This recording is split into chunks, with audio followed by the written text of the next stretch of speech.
আসসালামু আলাইকুম দর্শক, শুভেচ্ছা নিন। আপনাদের সবাইকে স্বাগত জানাচ্ছি আমি কনক সরোয়ার। দর্শক, জরুরি একটি অনুষ্ঠান, খুবই সংক্ষিপ্ত এবং সামগ্রিকভাবে বাংলাদেশের পরিস্থিতি অত্যন্ত জটিলতার দিকেই যাচ্ছে। বিশেষ করে বৈষম্য বিরোধী ছাত্র আন্দোলনের নেতা বা নতুন যেই রাজনৈতিক দল, সেই রাজনৈতিক দলের নেতা হাসনাত আব্দুল্লাহর একটি ফেসবুক পোস্ট, পরবর্তী সময়ে উপদেষ্টা আসিফ মাহমুদের ভিডিও বক্তব্য, আহ, এবং আহ, সার্জিস আলমের আবার ফেসবুকের সেটাকে ক্লারিফাই করার চেষ্টা, সব মিলিয়ে বাংলাদেশের রাজনীতি অত্যন্ত জটিল পরিস্থিতিতে আছে। এর মধ্যে আমাদের সেনাবাহিনীর ভেতরে গতকাল অর্থাৎ 23 তারিখে, 23শে মার্চ সকাল দুপুর 12টা থেকে 3টা পর্যন্ত একটি বৈঠক হয়েছে। 12টা 50 থেকে 3টা পর্যন্ত একটি বৈঠক হয়েছে। সেখানে বাংলাদেশ সেনাবাহিনীর আমি যতটুকু দেখলাম যে 5জন লেফটেন্যান্ট জেনারেল এবং 8জন মেজর জেনারেল দীর্ঘ বৈঠক করেছেন, এবং সেখানে আরো অন্যান্য আহ, উম, পর্যায়ের কর্মকর্তারাও ছিলেন। এবং আমি যদি দর্শক আপনাদেরকে দেখাই, আমি এই যে সোর্সে পেয়েছি, আমি সোর্সকে বিশ্বাস করি। সেই সোর্সের তথ্য মিথ্যা হয় না। এটি একটি গোয়েন্দা সংস্থার আজকের যে বৈঠক, সেই বৈঠকের প্রেক্ষিতে এই রিপোর্টটি তারা পাঠিয়েছেন। আমি যদি আপনাদেরকে একটু দেখাই এই রিপোর্টটি, সেই রিপোর্টের প্রথমেই বলা হচ্ছে যে বিষয় হচ্ছে বাংলাদেশ সেনা সদর দপ্তরে হাই প্রোফাইল সভা। আজ 23শে মার্চ 2025 দুপুর 12টা 50 থেকে 3টা 5 পর্যন্ত বাংলাদেশ সেনা সদর দপ্তরের কমান্ড সেন্টারে সেনাবাহিনী প্রধান জেনারেল ওয়াকুরুজ্জামানের সভাপতিত্বে একটি হাই প্রোফাইল সভা অনুষ্ঠিত হয়। এবং এটি হচ্ছে সেনা সদরের ভেতরে, যেটাকে বলা হয় কমান্ড সেন্টার। সেই কমান্ড সেন্টারে জরুরি কিছু হলেই এই কমান্ড সেন্টারে সবাই সমবেত হন। হচ্ছে সভায় 5জন লেফটেন্যান্ট জেনারেল, বেশ কয়েকজন জেনারেল কমান্ডিং অফিসার জিওসি ব্যক্তিগতভাবে উপস্থিত ছিলেন। অন্যরা ভার্চুয়ালি যোগ দিয়েছিলেন। এছাড়াও সেনা সদর দপ্তরের সকল পরিচালক, ব্রিগেড কমান্ডার এবং ঢাকার বাইরে থেকে আসা 7ম, 9ম, 55 ও 66তম পদাতিক ডিভিশনের জিওসিরা ব্যক্তিগতভাবে উপস্থিত ছিলেন।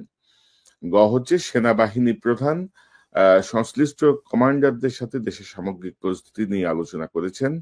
ঘ রাজনৈতিক বিষয়ে সেনাবাহিনীর হস্তক্ষেপের বিষয়ে হাসনাত আব্দুল্লাহ এবং নাগরিক পার্টি এবং এবি পার্টির নেতাদের করা অভিযোগ সম্পর্কে আলোচনা করা হয়েছে। সভায় এই ধরনের অপপ্রচার প্রতিহত করা এবং অভিযোগের জবাবে সেনাবাহিনীর ভূমিকা সংজ্ঞায়িত করার বিষয়েও আলোচনা করা হয়েছিল।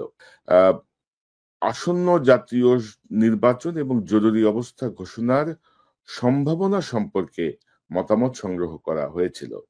বৈঠকটি এই সিদ্ধান্তের মাধ্যমে শেষ হয় যে 24শে মার্চ 2025 সকাল 10টা 30 মিনিটে, অর্থাৎ আগামীকাল সকালে বাংলাদেশ সময় আহ সকাল 10টা 30 মিনিটে সেনাবাহিনী প্রধান ঢাকা সেনানিবাসের সেনা প্রাঙ্গণে সকল স্তরের কর্মকর্তা ও সৈনিকদের উদ্দেশ্যে ভাষণ দেবেন। সারা দেশের সকল সেনানিবাসের সামরিক কর্মীরা একযোগে ভাষণে যোগ দেবেন। অর্থাৎ আপনাদের মনে আছে অগাস্টের 3 তারিখে যে যে ভাষণটি তিনি দিয়েছিলেন, যে দরবারটি তিনি করেছিলেন, সেরকমই একটি প্রস্তুতি নেওয়া হয়েছে আগামীকাল সকাল 10:30টায়। হচ্ছে সূত্র নিশ্চিত করে যে আন্তর্জাতিক স্টেক হোল্ডাররা শান্তি ও শৃঙ্খলা পুনরুদ্ধার, জাতীয় নির্বাচনের জন্য অনুকূল পরিবেশ তৈরি এবং অংশগ্রহণমূলক নির্বাচনের মাধ্যমে গণতান্ত্রিক প্রক্রিয়ায় ফিরে আসার জন্য বাংলাদেশে জরুরি অবস্থা জারির জন্য সবুজ সংকেত দিয়েছে।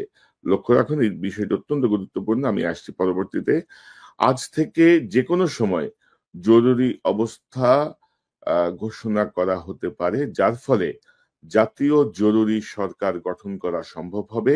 রাজনৈতিক কর্মকাণ্ড, সমাবেশ এবং সভা সাময়িকভাবে স্থগিত করা হতে পারে। পরিস্থিতি কিন্তু অত্যন্ত আহ জটিলতার দিকে যাচ্ছে।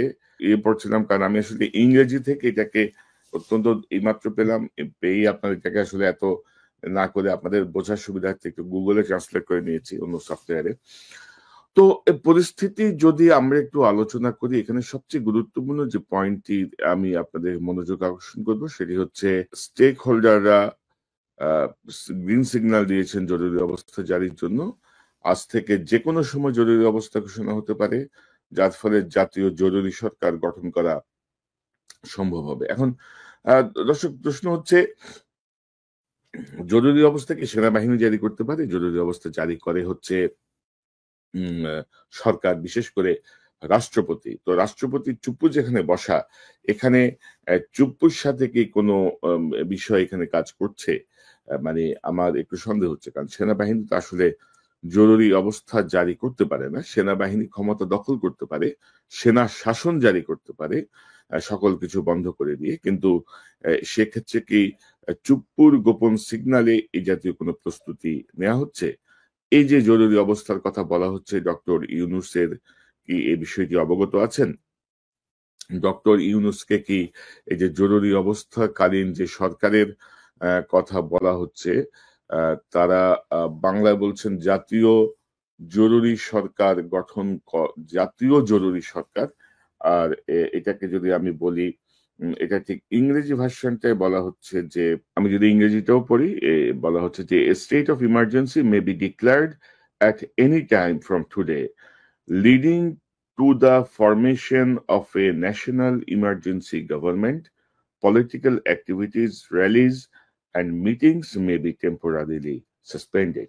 অর্থাৎ এই জরুরি ন্যাশনাল ইমার্জেন্সি গভর্নমেন্টে কারা থাকবে? ডক্টর ইউনূসকে কি বাদ দেওয়া হচ্ছে, নাকি ডক্টর ইউনূসকে নিয়ে সরকার গঠন হবে? অর্থাৎ এই সবকিছু আসলে এখন ধোঁয়াশা, এখন আমরা কংক্রিট কিছু বলতে পারছি না। অর্থাৎ একটি পায়তারা চলছে।